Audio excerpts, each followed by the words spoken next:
Salmo 79 traductor, P. Miguel Fuertes Lanero, Osa sermón al pueblo hipona. Cuaresma del año 412-1.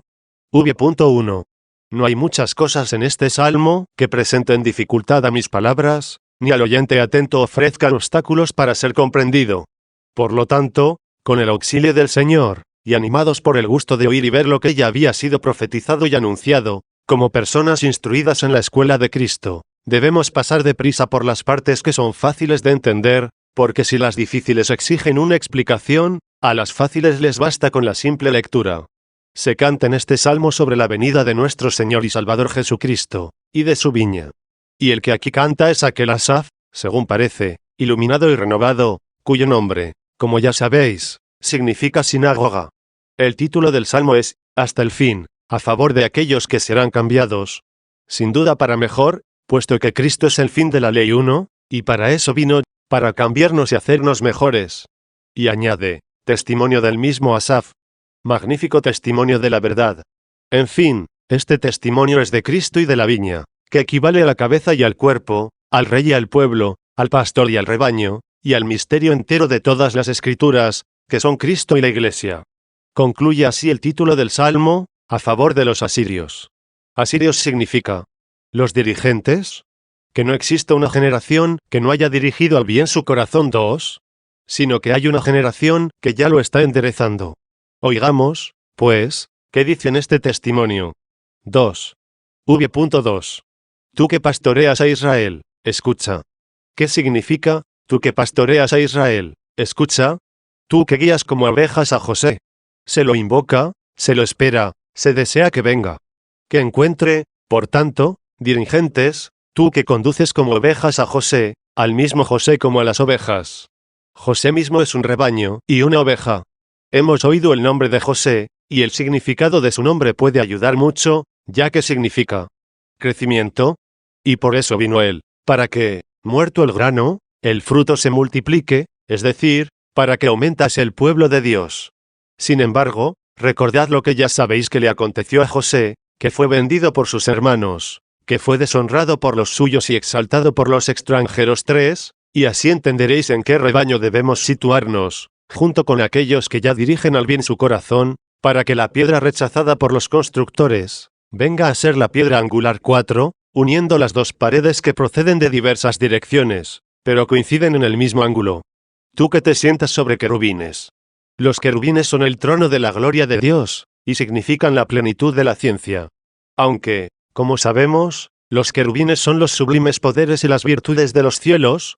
No obstante, si quieres, tú podrás ser un querubín. En efecto, si el querubín es el trono de Dios, mira lo que dice la Escritura en el libro de la sabiduría, el alma del justo es trono de la sabiduría 5. ¿Cómo, me dirás, podré llegar a ser la plenitud de la ciencia? ¿Quién llegará a colmarme? Tienes cómo colmarte, así dice el apóstol, la caridad es la plenitud de la ley 6. No andes ni divagues por muchos lugares. La difusión de las ramas te atemoriza. Concéntrate en la raíz, y olvídate de la grandeza del árbol. Si en ti está el amor, inevitablemente llegará a ti la plenitud de la ciencia. Nada ignora el que conoce el amor, puesto que se dijo, Dios es amor 7. 3. V.3. Tú que te sientas sobre querubines, muéstrate. Por eso andábamos errantes, porque no te mostrabas. Ante Efraín, Benjamín y Manasés. Muéstrate, sí, ante el pueblo judío, en presencia del pueblo de Israel.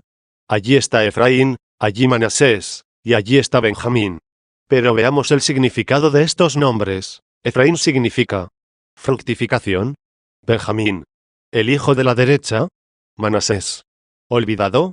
Sería, entonces, muéstrate ante el que ha dado frutos, ante el hijo de la derecha, y ante el olvidado, para que ya no sea olvidado, sino que en su recuerdo estés tú, que lo has liberado.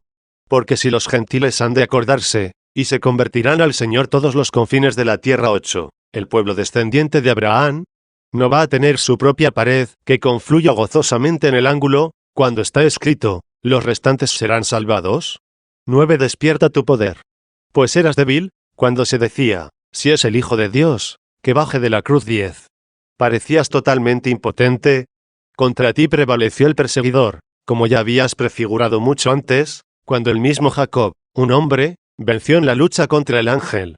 ¿Cómo sería esto posible, si el ángel no lo hubiera permitido? Prevaleció el hombre, y fue vencido el ángel. Y el hombre vencedor retiene al ángel y le dice, no te dejaré ir, a no ser que me bendigas. ¡Qué gran misterio! Se queda el vencido, y bendice al vencedor, vencido porque así lo quiso él, débil en la carne, fuerte en su majestad. Y lo bendijo diciéndole, te vas a llamar Israel. Y le tocó el tendón de su muslo, y se paralizó. Con el mismo acto lo bendijo y lo dejó rengo 11. Ya ves cómo ha claudicado el pueblo judío. Ved también allí la bendición a la estirpe de los apóstoles. Despierta, pues, tu poder. ¿Hasta cuándo te mostrarás débil? Crucificado en tu debilidad, resucita por tu poder 12. Despierta tu poder, y ven a salvarnos. 4. V.4. Oh Dios. Conviértenos. Te hemos dado la espalda, y si tú no nos conviertes, no nos convertiremos. Ilumina tu rostro y seremos salvados. ¿Es que tiene el rostro oscurecido? No, su faz no está oscurecida, sino que le ha puesto la nube de la carne, algo así como un velo de debilidad, no fue reconocido como Dios cuando pendía de la cruz, pero sí lo será cuando esté sentado en el cielo. Así ha sucedido. Asaf no conoció a Cristo cuando estaba en la tierra y obraba milagros. Pero una vez muerto, después que resucitó y ascendió al cielo, lo conoció, y se arrepintió, y pronunció sobre él todo este testimonio que ahora reconocemos en este salmo, ilumina tu rostro y seremos salvados. Cubriste tu rostro y enfermamos, ilumínalo, y seremos salvados. 5. V.5. Señor, Dios de los ejércitos, ¿hasta cuándo estarás airado contra la oración de tu siervo? Se trata de tu siervo. Te enojabas contra la oración de tu enemigo. ¿Y ahora te enojas contra la oración de tu siervo? Nos has convertido, te hemos reconocido. ¿Y todavía te enojas contra la oración de tu siervo?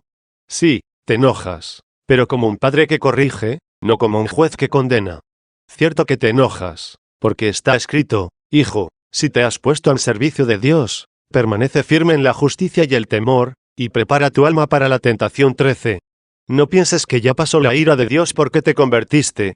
Pasó, sí, pero para no condenarte eternamente. Pero flagela y no perdona, porque, como padre, castiga a todo el que recibe como hijo 14. Si rehúsas ser castigado, ¿por qué deseas ser recibido? Castiga a todos el que no perdonó a su hijo único. No obstante, ¿hasta cuándo estarás airado contra las súplicas de tu siervo? No ya de tu enemigo, sino que estarás airado contra la súplica de tu siervo. ¿Hasta cuándo? 6. V.6. Y así continúa, nos alimentas con pan de lágrimas, y nos das a beber lágrimas a tragos, con medida. ¿Qué significa con medida? Escucha lo que dice el apóstol, fiel es Dios, que no permitirá que seáis tentados más allá de vuestras fuerzas 15. Esta es la medida, según tus fuerzas. Esta es la medida, para que te ejercites, no para que seas derrotado. 7. V.7. Nos entregaste a las disputas de nuestros vecinos. Así sucedió. Porque de Asaf fueron elegidos los que habían de ir a los gentiles, y predicando a Cristo, les dijeron, ¿quién es este predicador de nuevos demonios? 16. Nos entregaste a las disputas de nuestros vecinos. Pues predicaban al que era objeto de contradicción. ¿A quién predicaban? A Cristo, muerto y resucitado. ¿Quién podrá oír algo así? ¿Quién ha conocido esto? Algo verdaderamente nuevo. Pero la predicación era acompañada con milagros, y lo increíble se hacía creíble por los milagros que hacían. Era objeto de contradicción, pero el contradictor era vencido, y de contradictor pasaba a ser creyente. Allí, no obstante, había grandes llamas.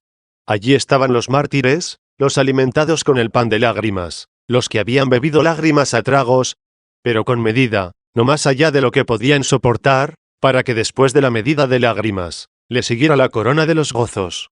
Y nuestros enemigos se burlaron de nosotros. ¿Y dónde están los que se burlaron? Durante largo tiempo se estuvo diciendo, ¿qué clase de gente es esta, que dan culto a un muerto, y adoran a un crucificado? Así se estuvo comentando durante mucho tiempo.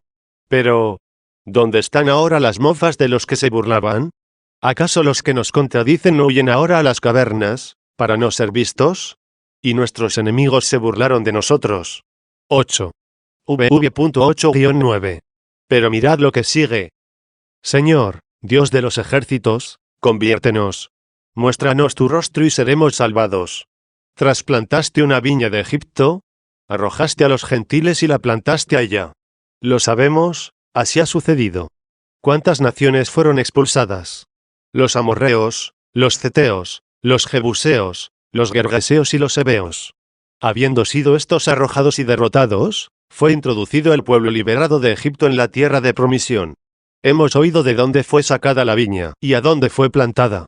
Veamos qué sucedió después, cómo creyó, cuánto creció y qué tierra ocupó. Trasplantaste una viña de Egipto, expulsaste a los gentiles, y la plantaste allá. 9. VV.10-12. Abriste un camino delante de ella. Plantaste sus raíces y ha llenado la tierra. ¿Habría llenado la tierra, si no se hubiera abierto un camino delante de ella? ¿Qué camino se abrió en su presencia? Yo soy, dice Jesús, el camino, la verdad y la vida. 17. Con razón llenó la tierra. Esto es lo que ahora se dijo de esta viña, lo cual llegará a su perfección hasta el fin. Pero antes, ¿qué sucedió? Su sombra cubría las montañas, y sus pámpanos los cedros de Dios. Extendiste sus sarmientos hasta el mar, y sus retoños hasta el río. Estas palabras necesitan la explicación de un comentador, no basta con leerlas y admirarlas. Ayudadme con vuestra atención, porque suele suceder que la cita de esta viña en este salmo suele engendrar oscuridad en quienes están poco atentos. Efectivamente, la magnitud de esta viña ya os la he explicado, cuál es su origen, y cuál la causa de su grandeza. Abriste un camino delante de ella, plantaste sus raíces y cubrió la tierra. Esto se refiere al período de su perfección. Sin embargo, esta viña fue el primer pueblo judío. Su reino se extendía hasta el mar y hasta el río. Hasta el mar lo dice la Escritura 18, expresando que tendrá el mar cercano, y también que se extenderá hasta el río Jordán. Parte de la nación judía se estableció al otro lado del Jordán, aunque la casi totalidad estaba del lado de acá. Así que el reino judío, el reino de Israel se extendió hasta el mar y hasta el río. Pero no de mar a mar, y del río hasta los confines de la tierra. Esta amplitud de la viña es la de su perfección que anuncia el Salmo aquí, cuando dice proféticamente, abriste un camino ante ella, plantaste sus raíces, y llenó la tierra. Después de anunciarte su perfección, vuelve al principio, y declara desde dónde llegó a su perfección. ¿Quieres oír cuál fue su principio? Hasta el mar y hasta el río. ¿Quieres conocer su final? Dominará de mar a mar, y desde el río hasta los confines de la tierra. 19, es decir, llenó la tierra. Pues bien, veamos el testimonio de Asaf.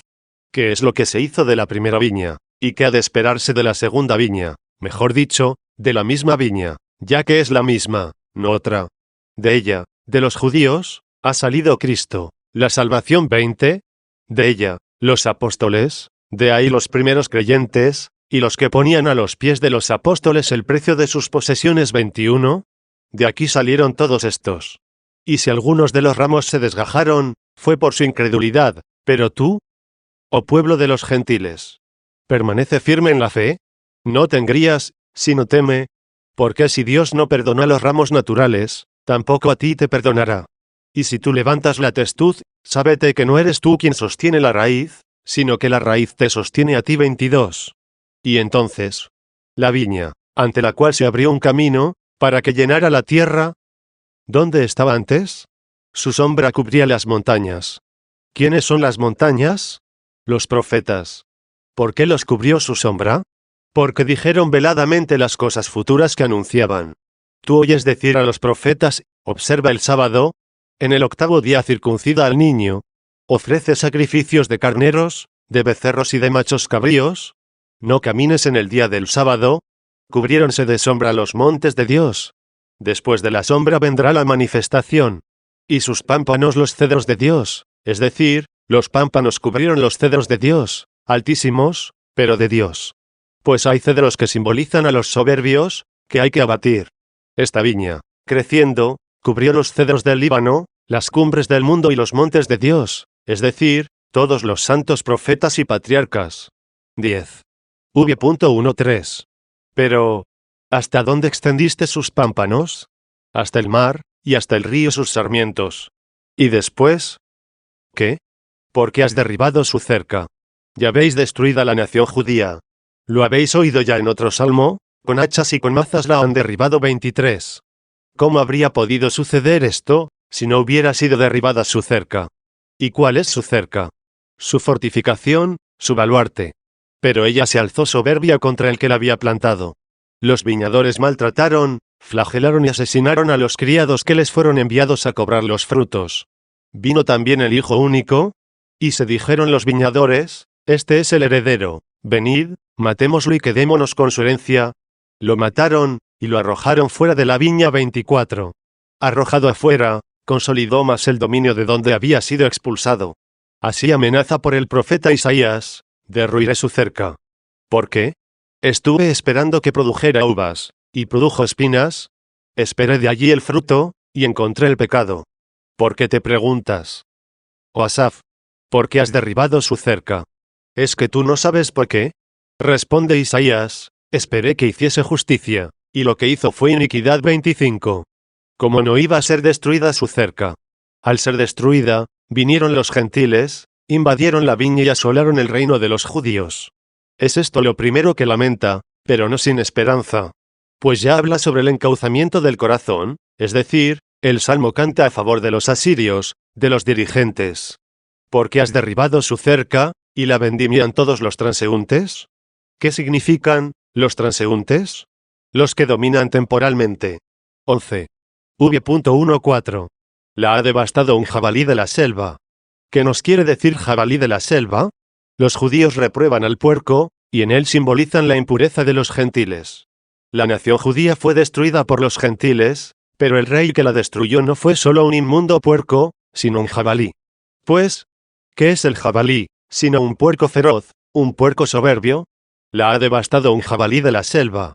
De la selva, es decir, de la gentilidad. Ella era una viña, y los gentiles eran la selva. Pero cuando los gentiles abrazaron la fe, ¿qué se dijo? Entonces se alegrarán todos los árboles de las selvas. 26. La ha devastado un jabalí de la selva, y una fiera solitaria la devoró. ¿Qué significa, fiera solitaria? El mismo jabalí que la desoló es la fiera solitaria. Solitaria por ser soberbio. Todo soberbio dice así: soy yo, y nadie más. 12. V.15-16. ¿Y qué fruto dio todo esto?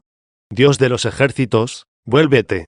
Aunque hayan sucedido estas cosas, vuélvete. Mira desde el cielo, fíjate, y ven a visitas esta viña. Cuida y perfecciona la que tu diestra plantó. No plantes otra. Perfecciona esta.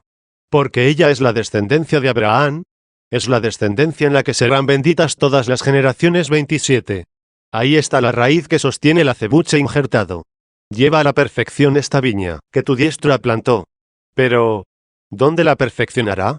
Y sobre el Hijo del Hombre, a quien afianzaste para ti. ¿Qué cosa hay más clara?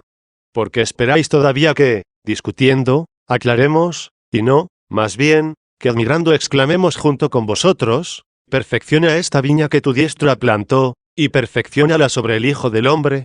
¿Sobre qué Hijo del Hombre? El que afianzaste para ti. ¡Qué gran firmamento! Edifica cuanto puedas.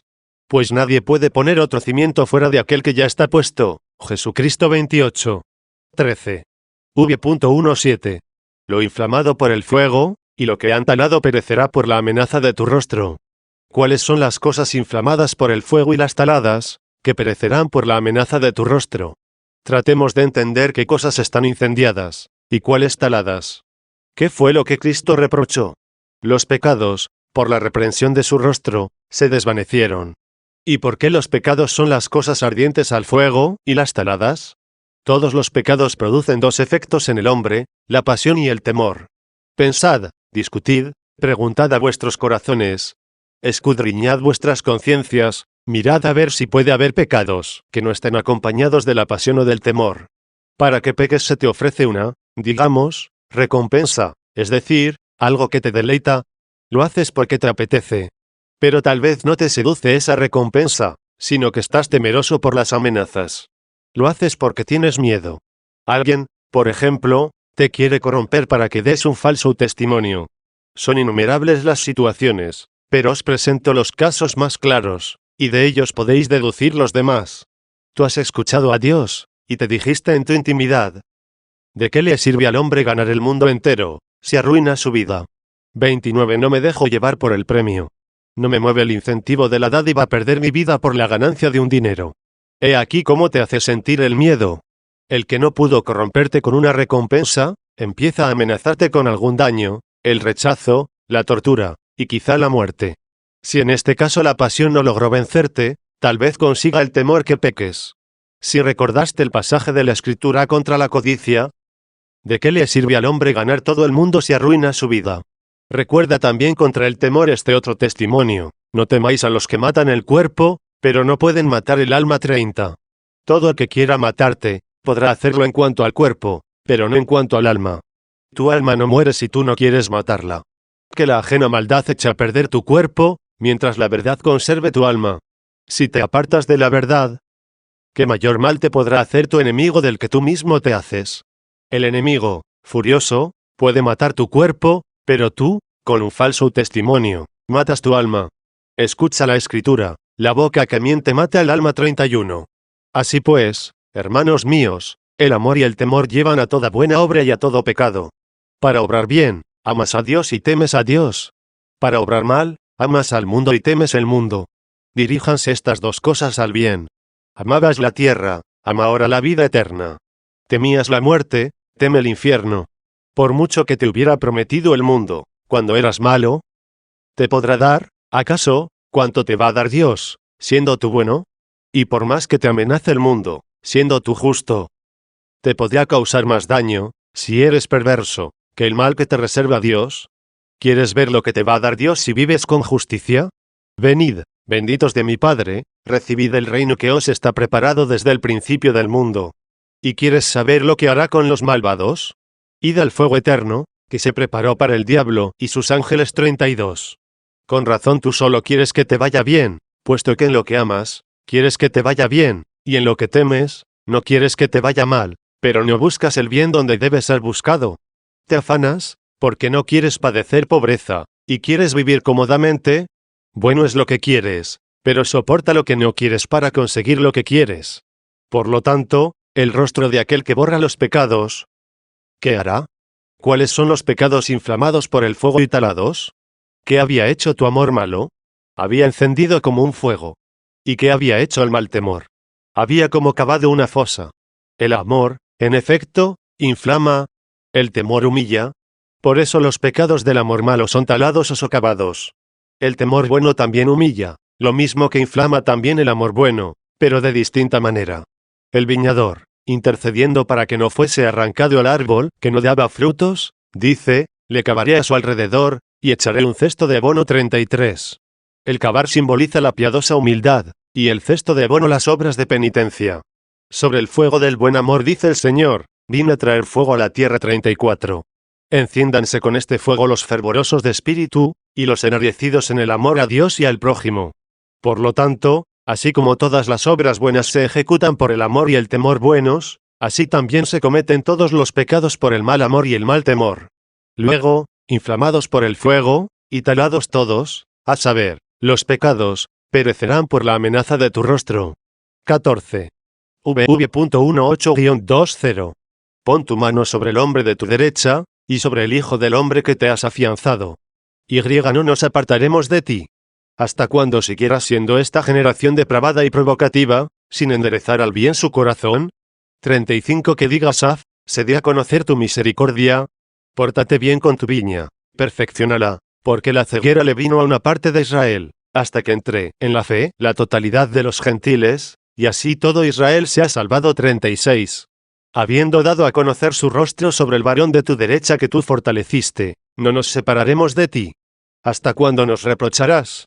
¿Hasta cuándo nos estarás acusando? Haz esto, y no nos apartaremos de ti. Nos vivificarás, e invocaremos tu nombre.